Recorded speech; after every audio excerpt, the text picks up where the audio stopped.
Stay tuned dyan sa baba at saka maya-maya po maghahandog po kami ng mga iba't ibang awitin na compose lang naman ng ating award-winning composer sa Fukuoka, Japan. Walang iba kundi si Sir Benz Labore, ang ating Labore Music Records song na gawa lang naman ng ating Sir Benz. Sir Benz? Yes, maraming salamat, Shane Anas. Pero syempre, walang kasing saya na makita ang Team A. Ayan, syempre, Super A. Lahat po ng mga Team A, welcome. Sabay-sabay daw natin i-welcome, guys. 5, 4, 3, 2, 1. Team A! Yay! Shout out! Shout out po! Ayan! Ayan, maraming salamat po sa lahat po ng mga Team A! Ayan, sa lahat po ng mga Team B! Ayan, at Team C. Hello po. Sayang dami yung A. Di ba, Sir Leo? Team A, Team B, Team C. Napagod ako doon. Amazing daw. Ayun pala yun. Okay, alam nyo guys, ayan, 43 million people in the house.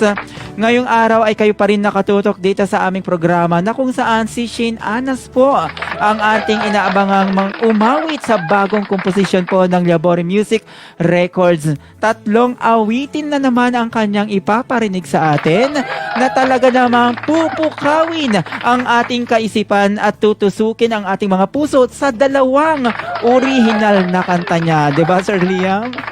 Tama ka dyan, Sir Benz. Kaya naman, wag na kayong lumayo, guys, dahil maya-maya lamang ay mapapakinggan natin ang lahat ng ito. At syempre sa ating spotlight, alamin natin kung ano nga ba ang matututunan natin kay Shane Anas. At syempre, isa na dyan ang mga tips kung paano ba maging ganyan kagaling. How to be you po. Hashtag how to be you, Shane Anas.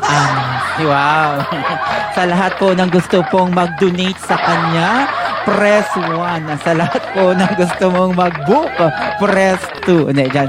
Ayan lang, nakakatuwa na, Sir Liam. Parang kailan lang talaga na si Shane ay nasa audition at pabalik-balik siya na mag-audition dito. Actually, hindi siya natanggap nung mga panahon ng paghamon ng ilang beses. Siya yung artist na hindi siya sumuko talaga hanggang sa nakuha niya yung spot niya dito sa Labore Music Records. Ibig sabihin, pinagtrabahuan talaga ni Shane ang kanyang lugar dito sa ating